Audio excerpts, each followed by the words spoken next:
तो भारतवर्ष में गुनगुनाए जाने वाले गीत सारे जहां से अच्छा के लेखक अल्लामा इकबाल हैं, तो दूसरी तरफ भारत के विभाजन की टीस जब उठती है तो भी इकबाल का नाम आता है। उनकी शख्सियत में विरोधाभास भी भरे हुए हैं। सारे जहां से अच्छा का महत्व ऐसा है कि 15 अगस्त 1947 को देश आज़ाद हुआ तो मध्य रात्रि में आयोजित समारोह में ये तराना गाया गया था। 1950 के दशक में सितार वादक पंडित रविशंकर ने इसे सुरों से सजाया था। जब इंदिरा गांधी ने भारत के प्रथम अंतरिक्ष यात्री राकेश शर्मा से पूछा था कि अंतरिक्ष से भारत कैसा दिखता है, तो जवाब देने के लिए इसी तराने का सहारा लेते हुए राकेश शर्मा ने कहा था, सारे जहां से अच्छा। लेकिन इकबाल के लेखन में और विचारों में विरोधाभास भी है।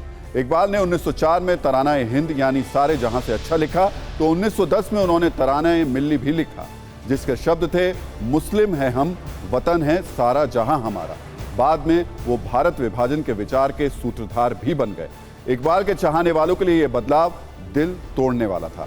इकबाल ने भगवान राम को इमाम हिंद कहा था, जिस पर वो इस्लामी कट्टरपंथियों के निशाने पर आ गए थे, जबकि दो राष्ट्र के सिद्धांत को बड़े पैमाने पर फैलाने के लिए उनका भारत में अब तक विरोध कायम है। 1930 और 1932 में इकबाल मुस्लिम लीग के अध्यक्ष बने। उनका नजरिया कांग्रेस की धर्मनिरपेक्षता के खिलाफ था। उन्होंने मुसलमानों के लिए अलग जमीन का पक्ष रखा था और इस सपने को पूरा करने के लिए मोहम्मद अली जिन्ना को आगे बढ़ाया था। इकबाल ने लोकतंत्र के पश्चिमी मॉडल का विरोध किया था। उनका कहना था कि पश्चिम का लोकतंत्र संख्या पर आधारित है। इस पर उन्होंने शेर भी लिखा था, जमहूरियत एक तर्ज-ए-हुकूमत है कि जिसमें बंदों को गिना करते हैं, तोला नहीं करते।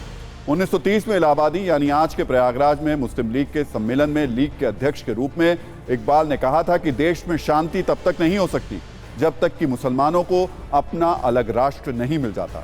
यह विचार दो राष्ट्र के सिद्धांत का आधार बना।